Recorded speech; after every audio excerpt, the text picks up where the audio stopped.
There's Lena Maggi, who is the SVP of Partnerships, Marketing, and everything globally for BCN, a great company, which you're going to see today. And we'll be getting into that in just a minute. Thank you, Blake. And for those of you in the area, we have a wonderful session next week on the London stage for Advertising Week Europe, where we have our member, the new GM for Vistar UK. Karen's a really smart guy, comes from Microsoft, which is keeps our digital smarts going. Matthew Dearden was once CEO of Clear Channel Europe and UK, and now has built a great retail media and digital out-of-home company called Alight Media. James is a member, Assembly is a member in Europe and US, and he's going to be talking about a lot of the innovations in the space. And Assembly is part of the Stagwell Group, which are great friends of ours. And then Helen Mall, who is the CMO for View, based in London, and she'll join us on stage too. So our members, we get free passes for the sessions. So please contact any of your DPW representatives to join us. We'll once again blow out the medium in our Advertising Week session. Thank you for that. In addition, for those of you that will be in London next Wednesday, we have our anniversary of our London office, which already we've got about almost 30 new members between UK, Europe, and we're going to have a party at the Groucho Club, which is members only for DPAA, members only for Groucho Club. But if you're a member of DPAA, you could join us. And please email Tim if you're interested in coming, tim.waldron@dpaaglobal.com. It's going to be a nice cocktail event to celebrate all of our members in Europe, UK, and a lot of our global members that are located in London as well. So please let us know if you'd like to join us. It's right in the middle of Soho. Mr. Blake. And then we're very excited. Once again, we're expecting about 500 to attend our Scotiabank Theatre Canada Summit. And that will be a great event. Some great brands, Pepsi, Kruger Products, which is basically the largest paper towel and toilet paper company of all of Canada, Hyundai, Aldo Group, the head of all Publicis Media Omnichannel Buying, Suzanne, who's a member at Publicis, Rogers, a powerhouse in media, overseeing all media buying, Hearts and Sciences, the great Debbie Benediba, who is on the DPW Board of Directors and chair of We Do, Women's Empowerment and Digital Out of Home, and the TD Bank. So please scan this if you're quick, and if not, reach out to any of us. That'll be June 12th. As you can see, we got a busy schedule around here in Toronto. Please join us. The Canadians are the nicest people in the world, as you saw by Kyra's smile a few minutes ago. Thank you, Blake. And then, of course, Cannes Lions. So look at this lineup. This is just the start of it. For those of you that don't know, for the past 7 years, DPAA has brought DOOH to Cannes Lions. In a world where there's so much media competition, we have raised the level of out of home, and we have our private, intimate meetings. We kick off with the out of home dinner on Monday night at the best seafood restaurant in the south of France. And then we get about 50, 60 members and brands and agencies there. And then we have these private, intimate meetings with really big thought leaders and spenders around the world. Marissa runs basically 3 parks, SeaWorld, Busch Gardens, and Sesame Place, which does advertising around the world. As we know, everybody from Europe loves to come to Florida. Kate Scott Dawkins took over, and a really good friend of ours for many years. She's spoken with us before. She took over for Brian Weezer as the head of all global intelligence. And then Brittany runs global advertising for United. Kara runs planning and activation for many accounts at Kara. The head of global advertising at Lenovo, the CEO of Europe for Assembly. As I mentioned, Assembly is a great DPAA member, along with so many brands and agencies. Stephanie is brilliant. She is leading sustainability globally for all of Omnicom. And then a man I've known for many years, used to work at Mars. Now he's running WFA out of London and New York in some strange way. And then we're also going to have late news, the CEO of Starcom globally. We're going to have the chief brand officer of Microsoft, and more to come. So please reach out to your DPAA representative. We put this amazing place together. You'll get more knowledge and meet more people in 3 days than it will take you in 3 years. So please join us for that. If you have any questions, let us know. We package it all together. We build a great experience. And then I think, is that it? Or one more on the Global Summit? Yes, October 15th of this year, we expect another approximately 1,000 people. Last year, we had the CMO of Pepsi, the CMO of McDonald's. Every year, we have Broadway comes to our stage. This is the man who plays Neil Diamond on Broadway. He's played for us last year. The head buyer at Google.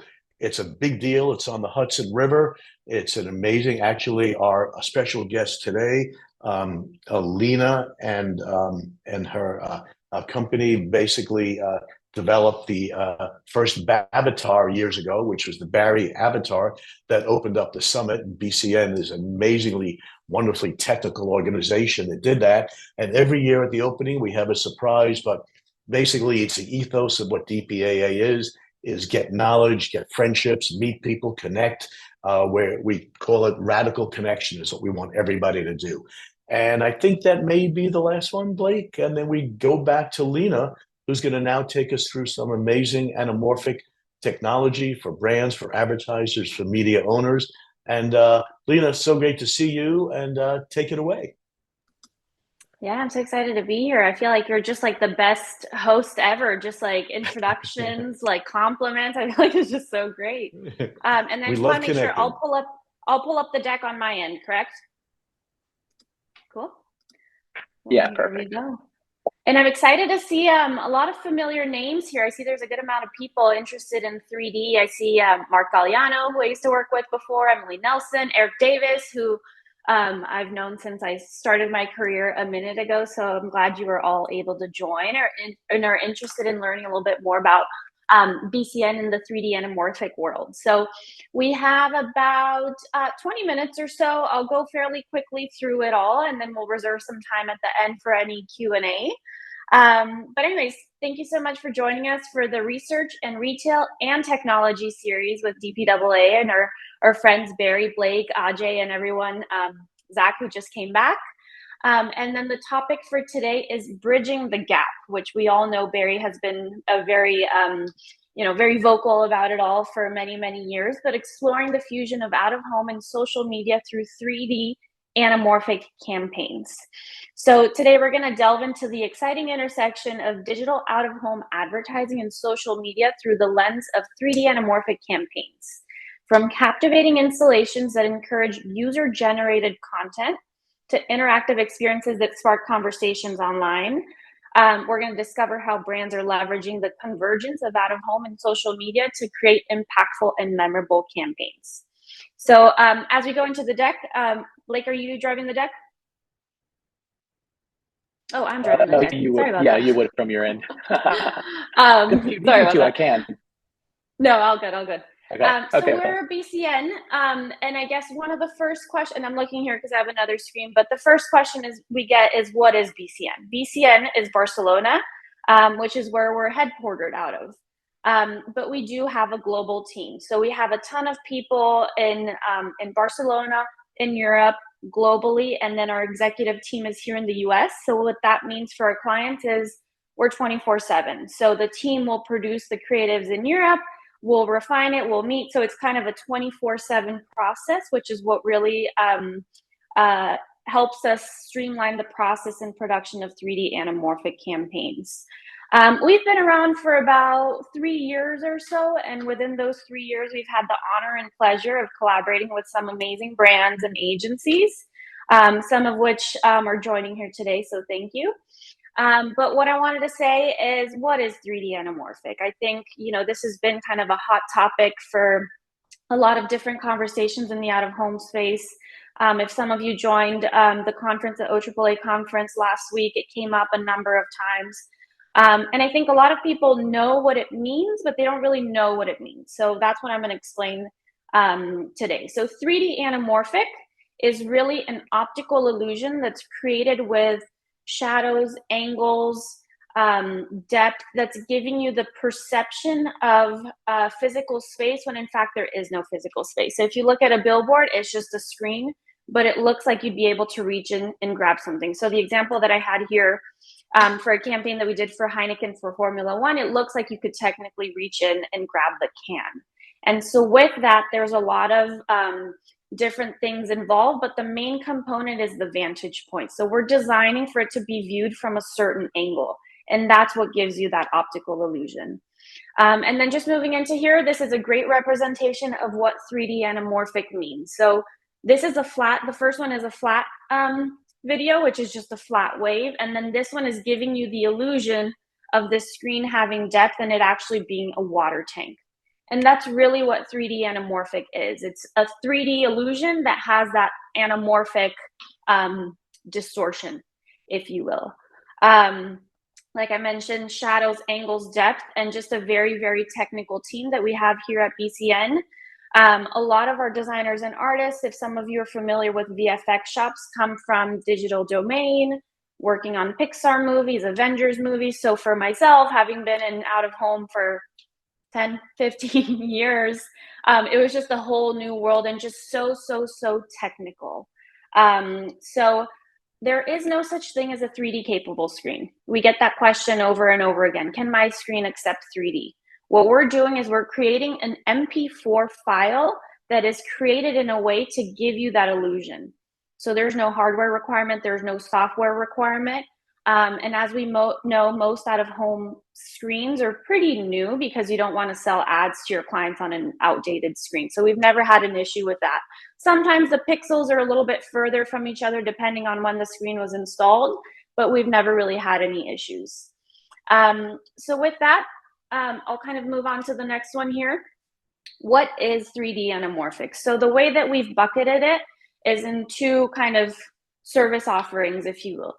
3D anamorphic, which is essentially creating everything from scratch. So we'll have clients come to us and they say, we have this idea, we want to execute it. What's the best screen? How can we do it? Or they say, hey, we've booked this screen.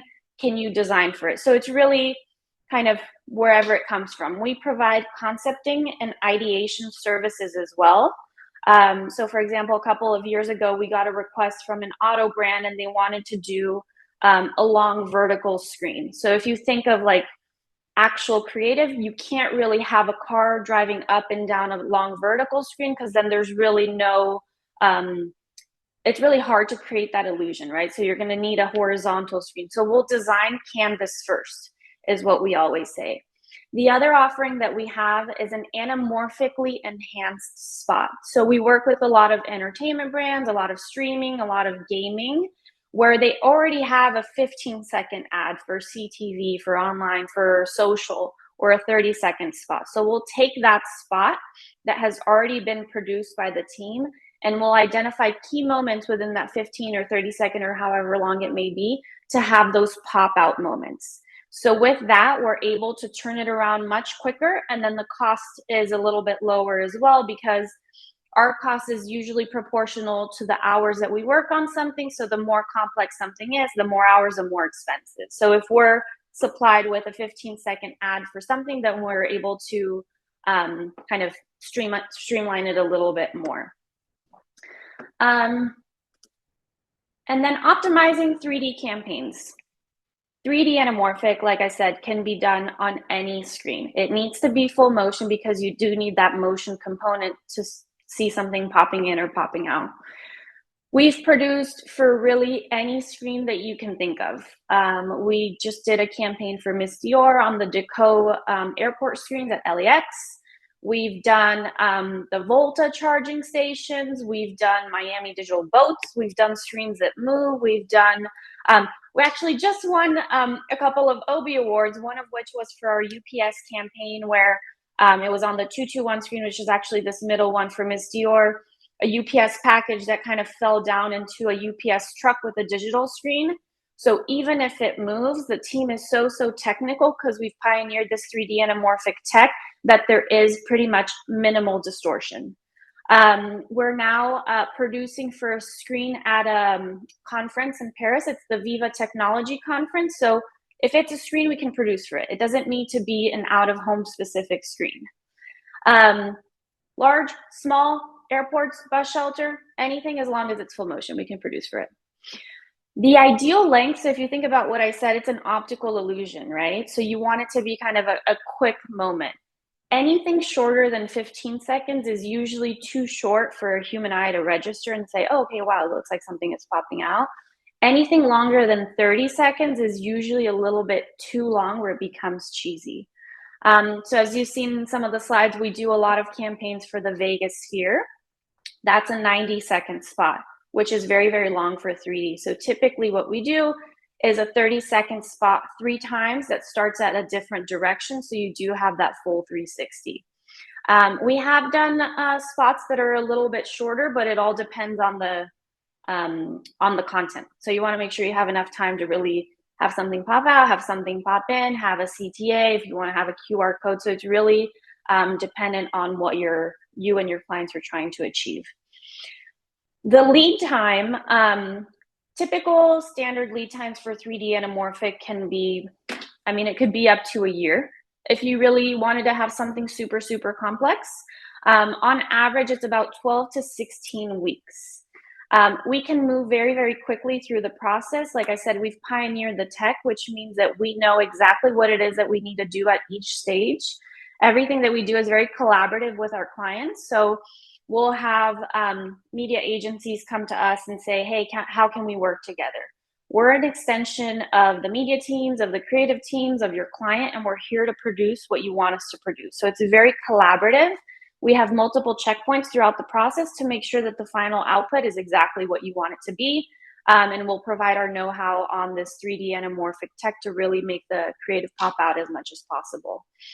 Our standard lead times, if you were to say, how long does it take to do something without any context whatsoever or number of screens, is usually 6 to 8 weeks before the delivery date. And then moving on, just want to highlight a couple of campaigns that we've done recently. So we worked very closely with Disney US and Disney International for the latest Avatar release. This was a 42-screen takeover in Times Square. They actually had the soundtrack for the movie, so it was a fully immersive experience, which was amazing. And then we also created, so as we all know, you can do resizes for different creatives. You can't necessarily resize a 3D anamorphic ad because it's built custom to the screen that you're running on and the vantage point of where the person is seeing it from. So if you think of a 14 by 48 on the first floor, you couldn't put that same file on a 14 by 48 on the 5th floor because your vantage points are different. If you're on the ground looking up at something, it's going to be a different angle than if you're looking at it straight. We have done a number of projects for like Link NYC, the Ike shelters. Those are all the same size and the same vantage point. So we could deliver one file that could go live on the entire network. But we created adaptations for 13 global cities for Avatar, and we localized it. So it had, it was localized to the language, it was localized to when the release date was, and it was this giant global campaign, which was amazing. A little bit biased opinion, but I think it was amazing. I mean, just the tech that they use. I mean, Avatar is just very, very specific. James Cameron's very specific. So we're so honored to work with brands like this that trust the work that we do and the fidelity of the work that we produce that's in line with their brand. And then we work very closely with PlayStation. We've done a number of campaigns for them, 3D anamorphic campaigns and anamorphically enhanced campaigns, which I explained earlier. This one was for the release of Spider-Man 2, which is now the fastest selling PlayStation game in 24 hours. And so this one was really, really exciting. And it's always fun to have exciting and interesting projects for the team to work on, especially since so many of them are gamers. But this one ran in a number of I think this was 16 global cities. And it was just a phenomenal campaign. And we've done a number of projects with them since, and we continue to collaborate with them. And then this was another exciting one. This was for the release of the electric Escalade in Times Square. We worked closely with Dentsu, and it was the largest Times Square takeover in automotive history. And so we had 33 fully synchronized screens in Times Square, and they were 3D anamorphic, and it was just a phenomenal campaign. And we actually produced this in under 8 weeks. So the team is just super on top of it. And like I said, we're a global team, so we can turn things around very, very quickly, get client feedback, and iterate and make revisions. And then this is the final slide here. So we'll reserve 5 minutes at the end, but this is the entire topic that we're talking about, right? We want to bridge the gap between out of home and social. So I think in today's day and age, I always say, I'm watching Hulu, I'm like, oh my God, another ad. This is so annoying. We're already paying for it. But with 3D anamorphic, people will actually go out, film the ad organically, and share it with their network organically. And I think there's just immense power to that. People like to be the first to see something exciting. We can table the faux out of home conversation for another day because that's a whole separate topic. But people like to go out, and I mean, again, in a biased way, I think these are very cool. But if you see them in person, they're really, really engaging, and they do have, you know, Barry's talking about emotional impact. They are pretty amazing to see, especially when it's on a large screen, you know, in Times Square or the Sphere, other large formats. But first, PlayStation, the Spider-Man campaign, we did partner with M4 to get some quantitative results. And they ran the campaign in 2D and then also in 3D at the same time on the same screens. And so we were able to measure the difference between both. And we found that when someone saw the ad in 3D, they were double as likely to purchase the game. So if the ultimate goal of advertising is for people to purchase something, I think that's a really, really strong statistic. But 55% of people, so more than half, are likely to record the ad and share it with their network. So, I mean, the work that we do is very high fidelity, so it's not a low price point. But if you were to get the impressions of your out of home campaign and your impressions on social and calculate your CPM, it's actually quite low. So the campaign that we did for BMW, the one on the left, they reposted the video of the ad on their TikTok and they got 20 million views in 3 days. So you're able to amplify the reach beyond your physical location.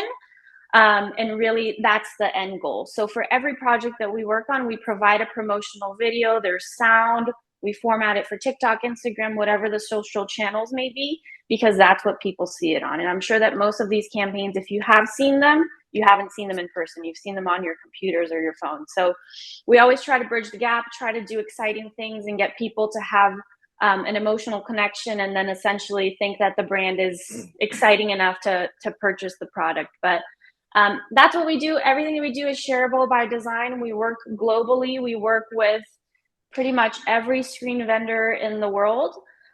So hopefully this was informative, and I'll reserve actually 2 minutes here for any questions that you guys may have. You know what? I think it's going to be a lot of questions because this is fascinating, and people usually tend to stay on a little bit. So feel free, and just put something in the text if you'd like to ask a question, or just raise your hand, and we'll recognize it. I've got a couple of questions, Lena. That was great. One thing I think that maybe people hadn't realized, because you've got such beautiful big screen anamorphics here, is that you mentioned you also work with DPAA members, Volta and Intersection and Link NYC. Maybe you could talk for just a moment about how you also execute on those screens, because we have a lot of members that, you know, aren't just the big Times Square ones. Yeah, for sure. So those screens are typically on the smaller scale. So when they're smaller, there's less space for you to produce on. So naturally, those are at a lower price point.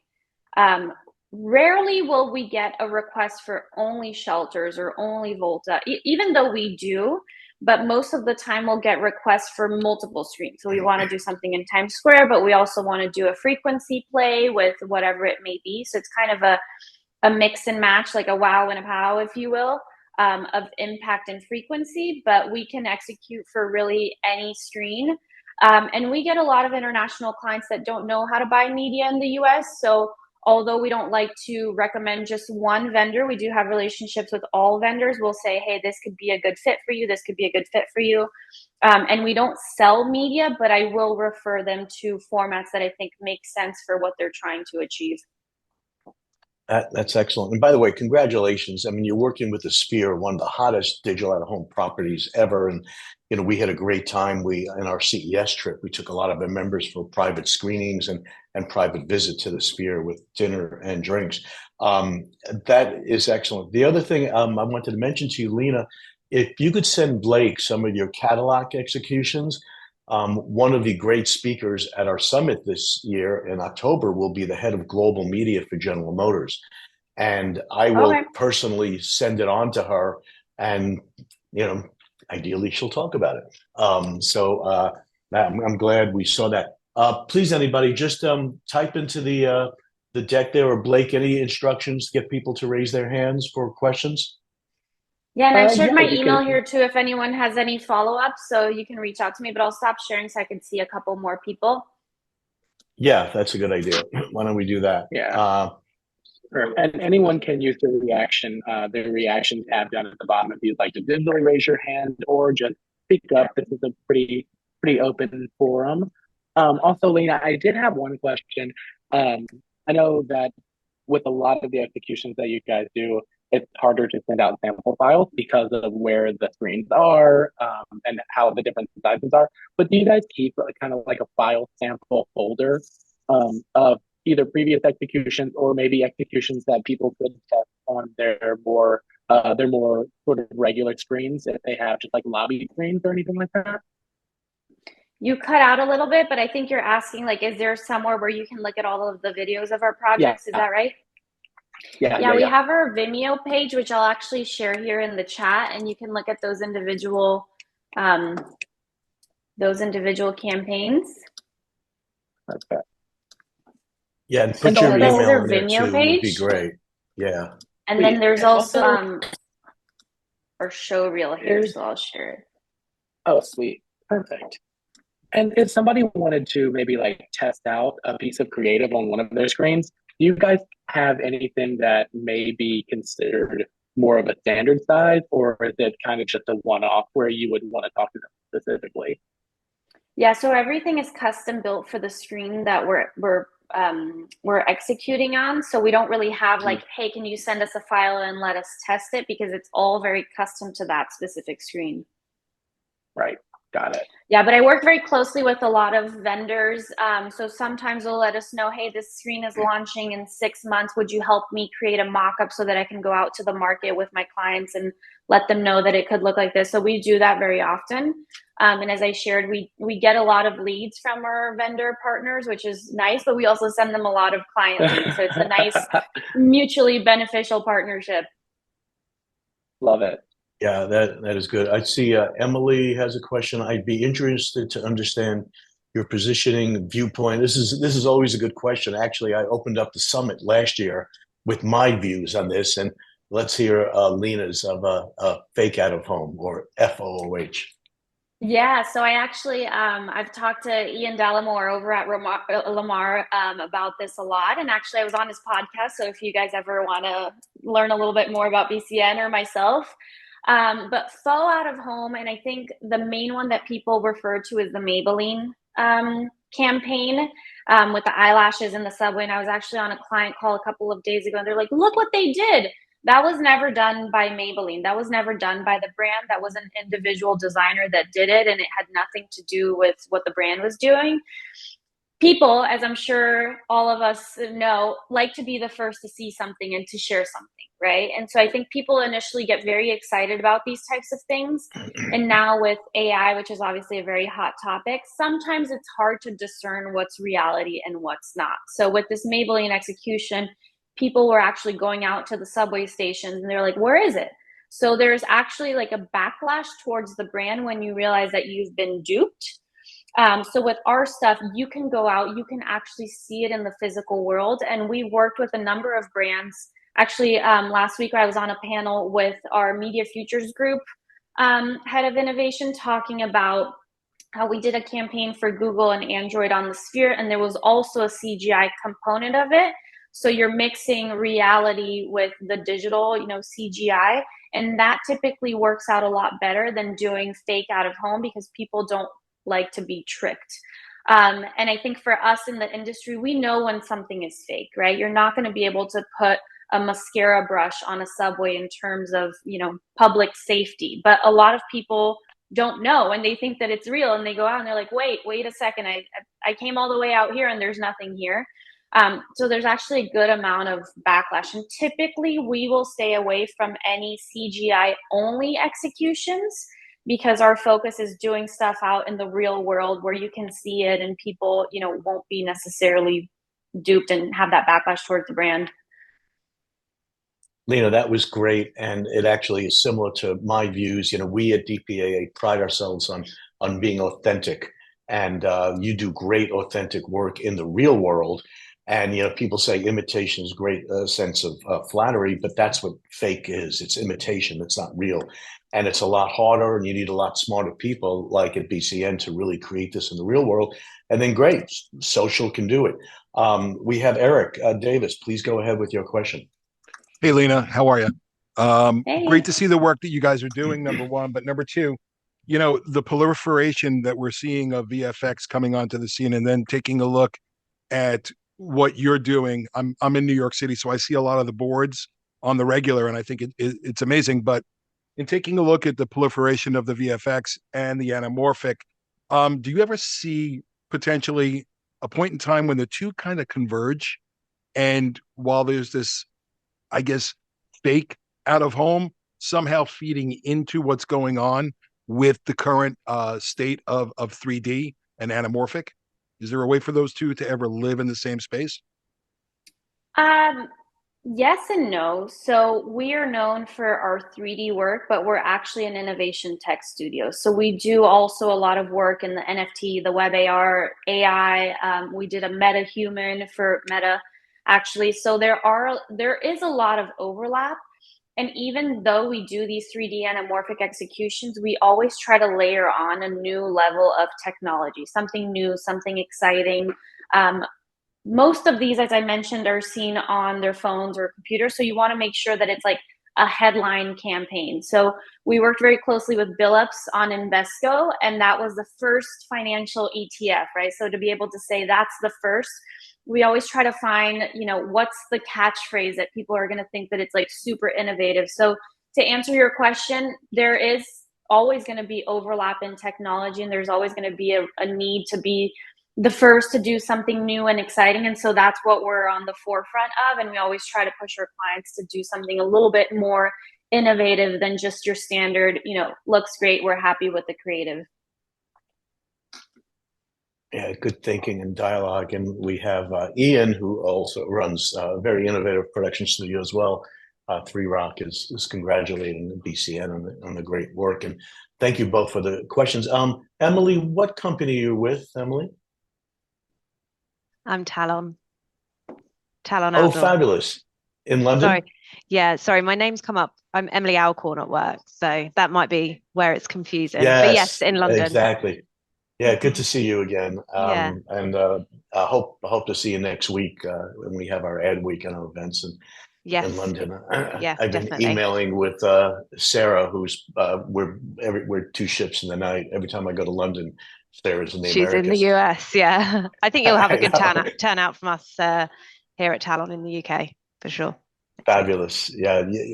Talon is a board member on both sides of the pond and just one of those great agencies that, and talk about creative, Dan Dawson, who runs the creative for the agency, is just one of the really innovative and terrific guys in the industry.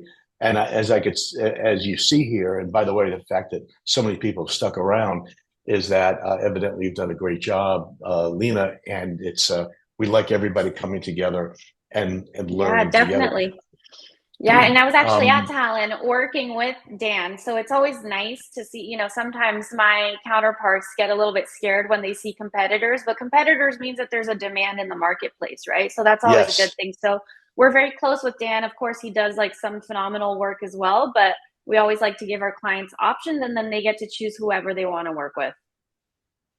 A great point. There's more than enough opportunity to go around. And if there's if there's pulling budgets, it's from TV channels and Twitter and other folks. So there's more than enough to go around to help us all grow share. I think we have a question from Bridget Campbell. Bridget, your company Hi. again? Pattison Outdoor. Fabulous. And by the way, Pattison has got huge big screens, and they've got also screens and elevators and everything in between. So please go ahead with your question, Bridget. So we've, embarked on the 3D boat this year in a big way, and for us, we're trying to figure out as well how to really convey to clients that 3D is much more impactful, or it has a different reach and a different, it resonates with audiences a lot more. So I know that you spoke a little bit about the length and in terms of the human eye registering the effect. Can you dive a little deeper into any of the studies or any of the results that you had from that based on memorability and retention from audiences with 3D in particular? That's a great question, and there's no real answer to that, because if you do a 3D campaign for PlayStation, that's going to be very different from a campaign that we did for Kleenex, right? So it's just different. And we get a lot of clients that say, hey, I'm a clothing brand. I can't do 3D because there's nothing exploding with it's like everything's going to be built very on brand. Like I shared, we did a campaign for Invesco Financial ETF. We actually did, we're producing right now for elevator screens, so it can really be on any screen, and it just has to be very on brand. But in terms of the results, I keep pushing our clients to do more studies, and it's just very brand awareness driven. So the majority of our clients, 90% of our clients, want to do it on the biggest, best screen, or whatever fits their goals or planning parameters. And it looks great and they're pretty happy with it. Very rarely will they share with us the social impressions as well. I'm sure a lot of us know that, very rarely brands will share, sales lifts or impressions or engagement or traffic or anything like that.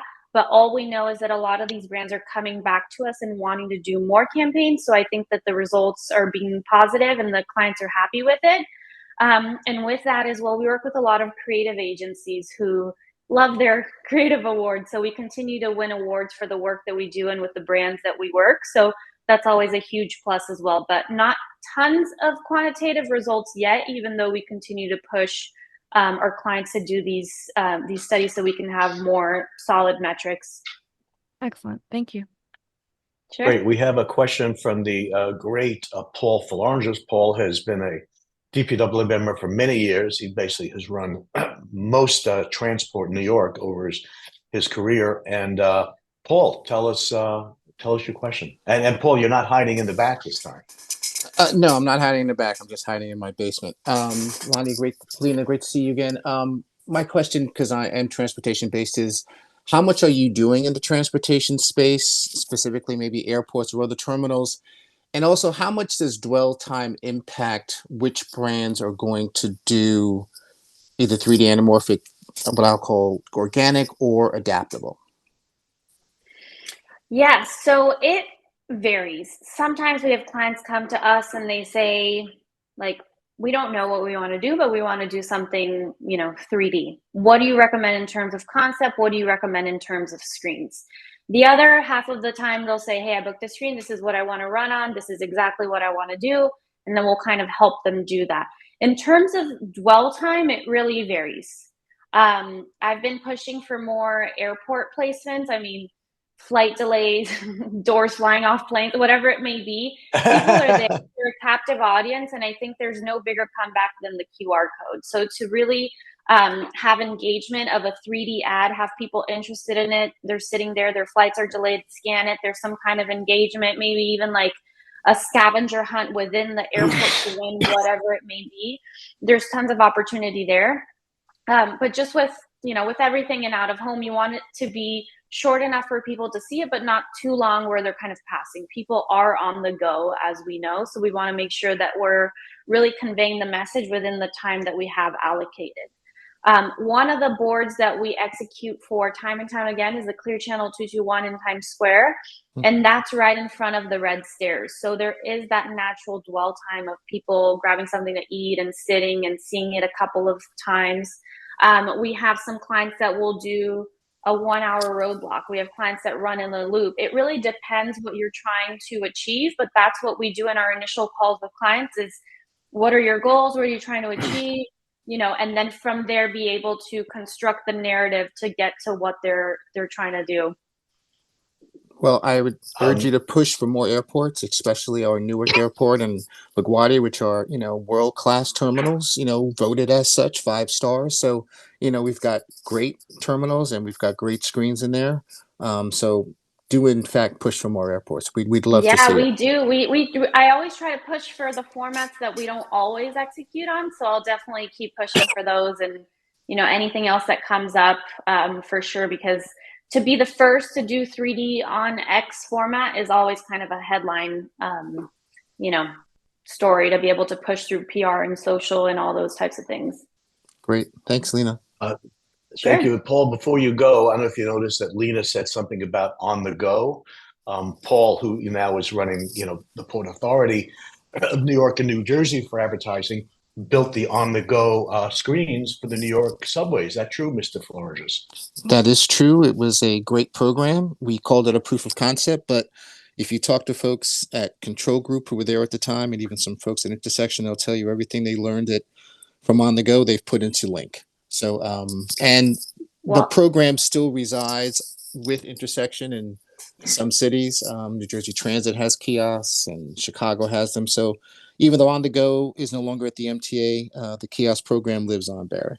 But thanks for mentioning that. Well, Paul, if you may recall, there was a Netflix campaign with the candles that blew out. That was me back in another lifetime in my agency days.